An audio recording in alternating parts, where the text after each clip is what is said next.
Magandang araw mga kaibigan. Bigyan natin ng reaction opinion itong post ng GMA News.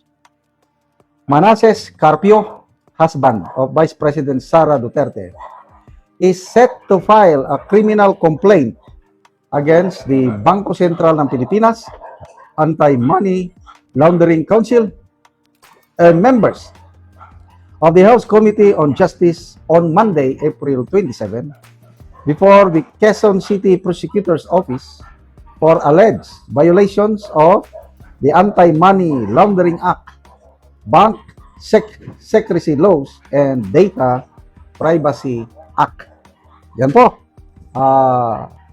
Magandang development ito.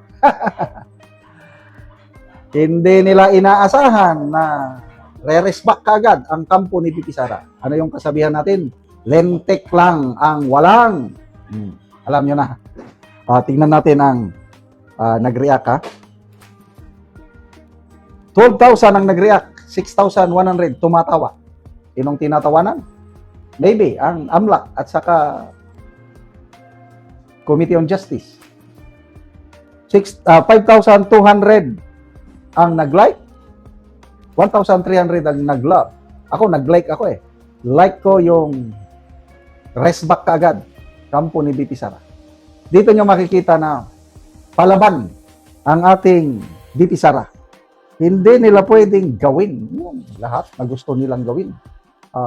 May mga batas tayo. Anti-Money Laundering Act. May dapat kang sundin doon. Data Privacy Act, meron ka rin dapat sundin. Ano pa yung isang batas?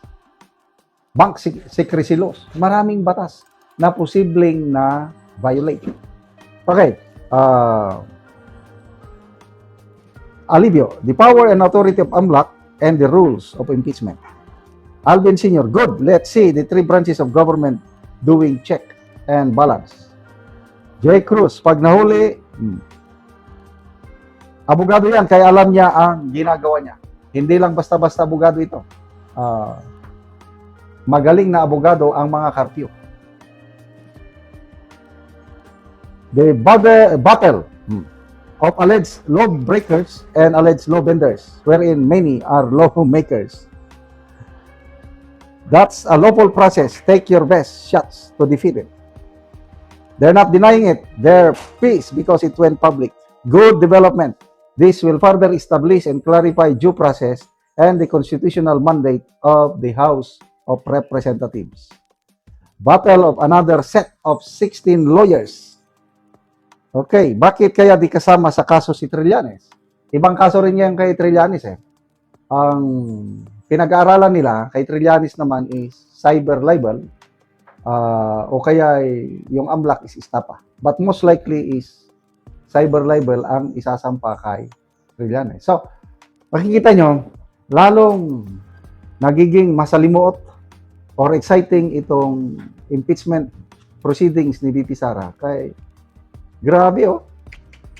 Pero mo yan, gusto nilang paniwalain ang taong bayan na 6.7 billion ang ari-arian o yaman ng mag-asawang Duterte. Hindi naman kami bobo na maniwala na 6.7 dahil yung ipinakita is just the total bank transactions ng mag-asawa for a period of 20 years. Example lang yan ha. Ako, nag-deposit ako ng 1 million sa bangko. Counted na yun. And then, winidraw ko yung 1 million. So, ang total nun, 2 million na. Kaya lang, actually, ang pera ko, 1 million lang. And then, yung 1 million, ininegosyo ko. Kaya lang, nalugi. So, ano? May 1 million pa ba ako? Wala na.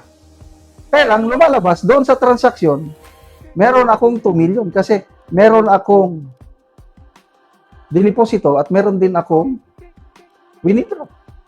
Ganon lang yun kasimple yung ipinakita ng AMLAC at saka ni Trillanes. So, tingnan natin. Battle of ano na ngayon, low vendors and low breakers. Tingnan natin kung sino ang mananalo. ano pa ba yung unang isinampa ni Attorney Manscarpio is petition din against sa BIR. Kaya tignan nyo, up to now, ang BIR hindi nagre-release ng income tax return ni BP Sara. Kasi naunahan sila na petisyonan at umaksyon ang korte. Kaya sinasabi ng BIR representative, hindi basta-basta mag-release ng income tax return. So, ito ngayon, may ilalagay sa limelight ang Quezon City Prosecutor's Office. Kasi high profile complaint itong biruin mo yan, sinasampahan is Bangko Sentral, sinasampahan ng reklamo is Committee on Justice, sinasampahan ng AMLAC.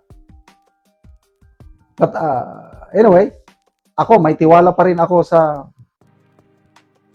prosecutors office natin na maraming matitino dyan. Sana gawin nila yung trabaho nila at malalaman natin kung ano ba talaga ang kahinitnan ng kaso na ito. Salamat mga kaibigan sa inyong pagsubaybay sa channel nito.